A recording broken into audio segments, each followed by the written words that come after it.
Behind me is AECO, below me is the mainline dyno, and in through that door is the Naughty 40. Today we get to find out if last week's hard work paid off. All the performance mods are about to be put to the test as we run the Naughty 40 up on the dyno. There's only a few things we got left to do. Give Steve the keys, load it up on here, and cross our fingers. Let's see what 30 pounds of boost does. On the wave, my own wave, can't stop my shine. In the lane, my own lane, can't stop my grind. 40 yard in the V12 and like 1.5. At 19, I cleared 19 in a month, no lie. Oh God. And I was starving skinny, now my weight up, got no energy for haters. See you change.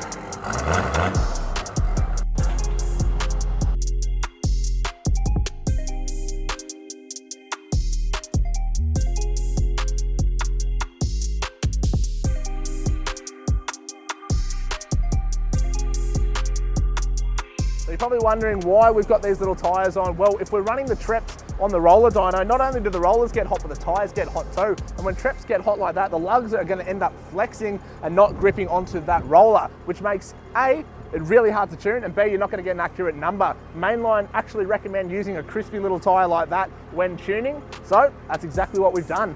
Let's get these spinning.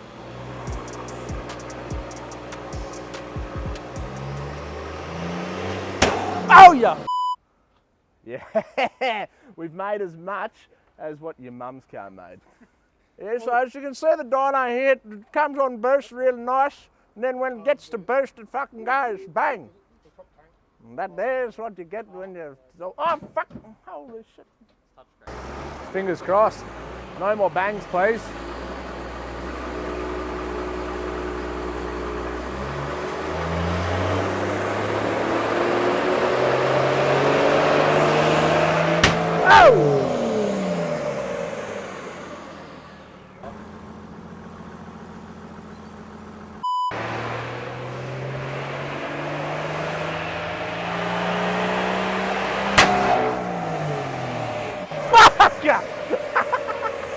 Every time! It's the same hose. Well, other than me having 14 heart attacks simultaneously in the space of 32 seconds, things are looking good. We've done 3 runs, we've got 3 hoses popped off, and I'm feeling like I'm 48.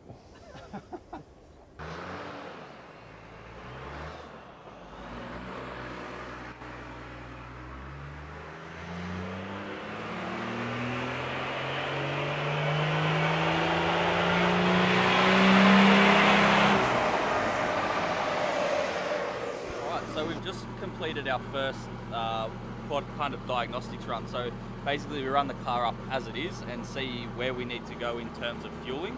So fueling in a mechanical diesel is the way to ensure reliability and to make power. All over, from what we can see at the moment, it's very lean off boost, which means turbo response is going to be lacking.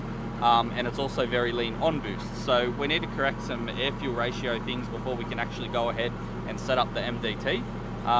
As it sits at the moment, it rolled in at 194 horsepower and the peak boost was actually 37 PSI. So we've got a bit of work to do to rectify this to actually make it do what it should.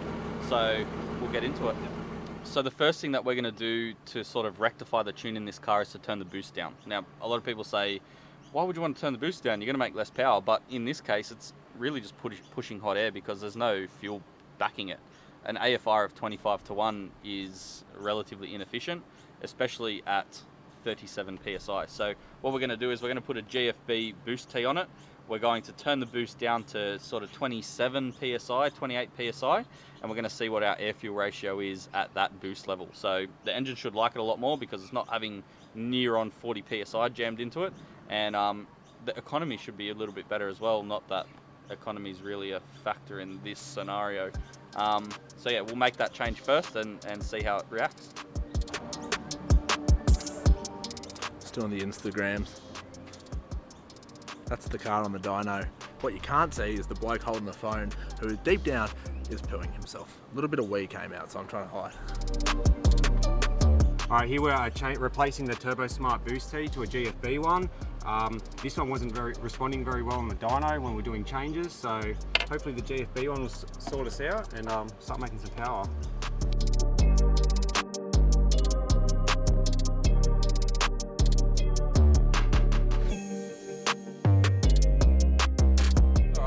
activated the GFB boost controller and we just opened it up a little bit, so a little bit over gate pressure, 21 PSI. We made the exact same power with 17 PSI less boost. So it just goes to show that boost doesn't mean everything.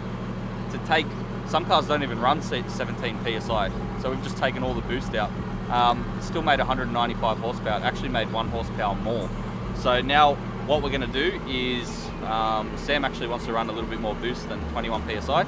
So we're going to turn the boost up and see if we can increase the fueling to maintain that 20:1 on boost air fuel ratio and see how it goes now. So we're just pulling the compensator pin out at the moment, which basically dictates your on boost fueling. We've got shims, one little shim. The backyard job there. Yeah. This has got Sam's name all over it. The pin itself's been ground, not necessarily very well, but it's been ground. Yeah, it's been ground. So basically there's a little pin in the actual injector pump and it runs on this surface, and depending on where that travels, because it's got boost on top of it, it basically ends up with how much fuel is being delivered. So what we'll actually do is we'll clean up this job that someone's done. We'll remove a shim because we want more fuel, and we'll probably give it a little bit more pre-boost fueling as well because it's a bit lean coming on boost, and I think that should remedy it. We're at 200. I don't want to put a figure on it, but I think it'd be great if we could run around the 250 mark with less boost than before. 250 boys.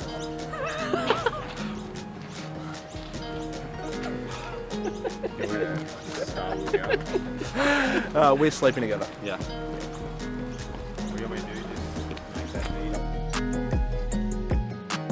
Just give me a quick rundown. What do we actually do? We neatened up the actual little compensator pin. That was kind of very rough, and then we're basically just going to see how it goes now with the shim removed and the compensator pin ground a lot smoother. So the result should be good, and then hopefully we can turn the boost up a little bit more.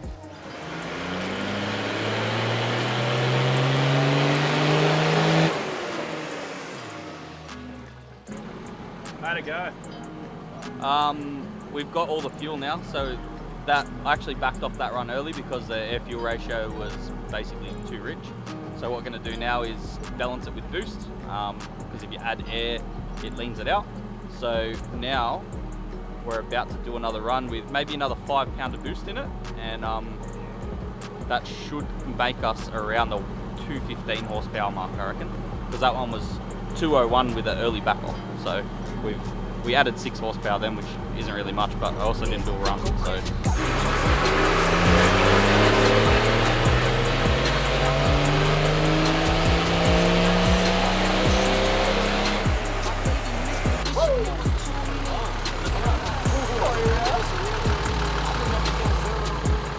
What was that actually? Way more in it.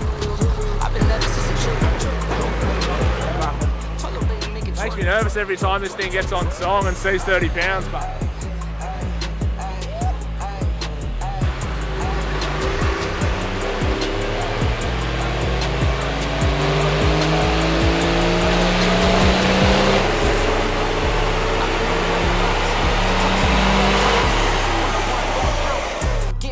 Made 220. Oh, we're about to make 220. It'll make 220. What are we going to do? The hero run. We're going to make the intercooler as cold as possible by wetting it, and then this is going to be Sam's. Yeah, my car makes 28 billion horsepower. Only when the intercooler's got a hose on it. Yeah, internet number. Yeah. when people ask me how much power it makes, I'm going to feed you this number plus 10%, regardless of who you are.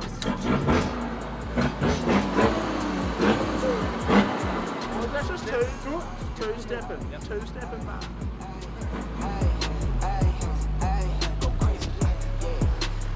This is usually what the TD42s need after a couple runs. They're overheated. And now we'll wet the intercooler, we'll simulate cold forced air through the intercooler. We'll get our final power figure.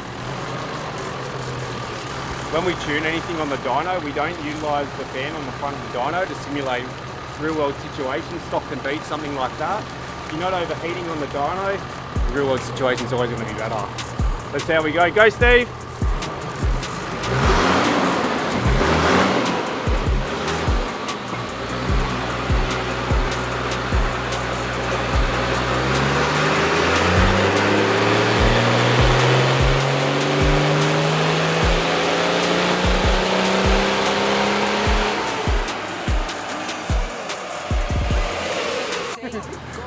It should have gone to my head, bro. So we finished up at 212. That is with a good 13 psi less boost than what it arrived, and probably another 10 horsepower. The main gain was actually in boost response. We've sort of gained 3 or 4 psi over 500 RPM, which is pretty impressive. The main thing is we just wanted to make it safe so that obviously now it can be driven in anger knowing what's actually happening.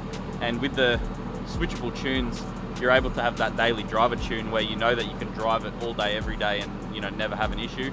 You can have that one little bit red hot tune that you wouldn't normally have if you didn't have an MDT, because otherwise you'd be constantly watching your gauge. And you've got that valet one as well when you've taken it to the mechanic, or you're dropping it off, or a mate has to drive it that you don't really trust. So all up, 212 horsepower, 800 Newton meters, 3 different tunes. The first tune, we can actually go through and have a look at it in graph form here. At the top and power at the bottom. Yep. So the yellow graph's your biggest one. That's over your 800 Newton meters. Yep. And 122 horsepower.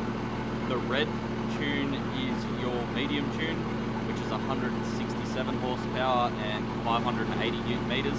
And then the blue tune is your lowest power one, and it's still at 400 Newton meters at 123 horsepower. So if you wanted to switch through those tunes, it's literally as easy as just pressing that down button. Yeah. 1, 2, 3, on the fly. You've got boost cut in there, so something's not quite right. I have set that up, and it will boost cut at 36 psi and basically knock all your fuel out of it and go, there's something wrong here. Safe mode. Yeah. Awesome.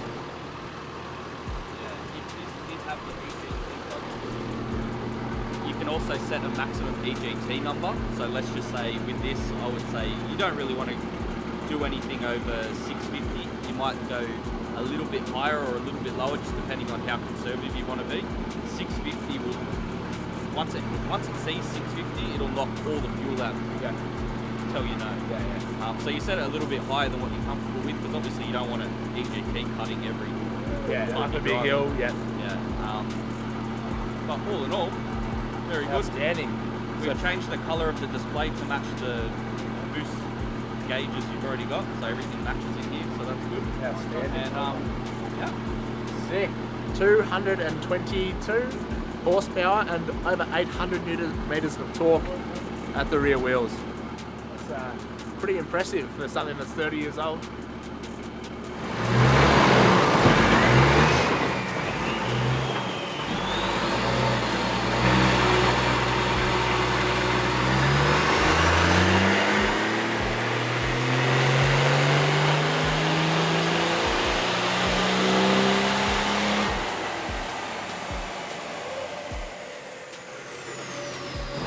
Make even more? yeah. The more you feed it, the more it loves it. Funny that. It's not Like over. sand. More runs, look where you go. It's not over till the fat hippo kicks a piston out of bed, I say. Where's that piston we got out of it before? Yeah, well, this has only been running on 5, that's right, it's over here. So the results are in: 230 rear wheel horsepower and over 800 Newton meters of torque out of something that's 30 years old and that I own. Is pretty darn impressive by anyone's standards. I can't wait to get this thing on the road and give it a drive. It's going to be absolutely sick. Off-road, on-road, fully loaded, empty, you name it, it's just going to be perfect. And the best part is that GFB gear that we put in it has got so much safety parameters with boost cuts and that kind of thing that I've got the full confidence to give it a proper send, and it's going to be safe. I'm stoked. In the name of science, we thought it was only fair that we silence the internet critics, and after running 230 real horsepower on the normal sort of dyno tyres. We're going to put the 37 Treps on and see what numbers it can pull. Guesses? 160, 170, I reckon 180. 180. We got guesses over here of all sorts. 175. 175. That's the Netherlands horsepower figure. Norwegian HDT power. Oh, he's right over. No! Oh yeah. Straighten her up.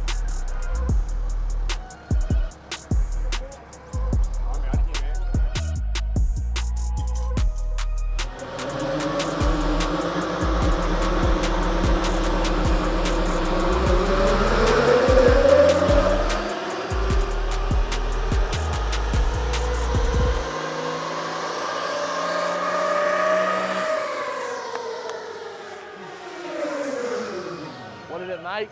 What did it make? Oh!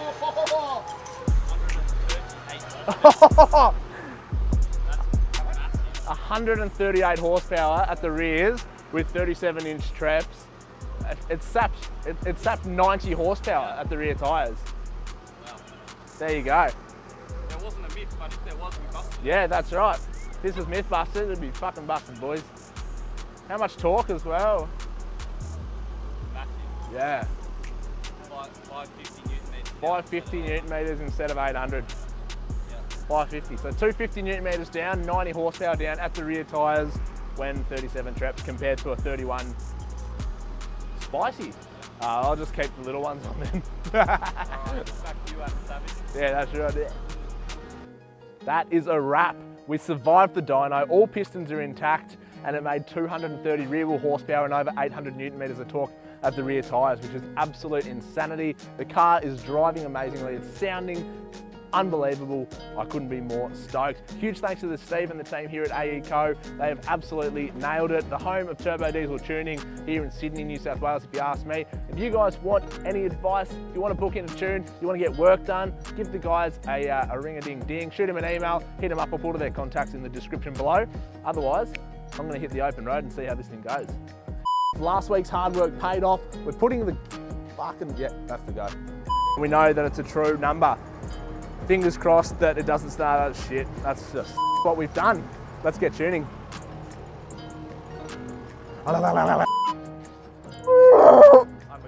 This piston identifies as fucking useless, is what it identifies as. It's fucking, oh yeah, it's bloody moved a bit that one there. Oh, it's because you slid it out of ears. Oh no, don't do it. No, don't do it! A cable tie of this size is way out of my pay grade. I fucking need an industrial degree to operate this fucking. Oh, wow. Cool.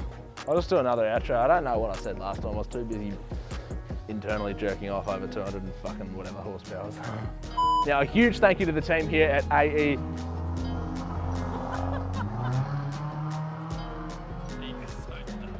Fuck. Tell you what, if we wanted to hear it,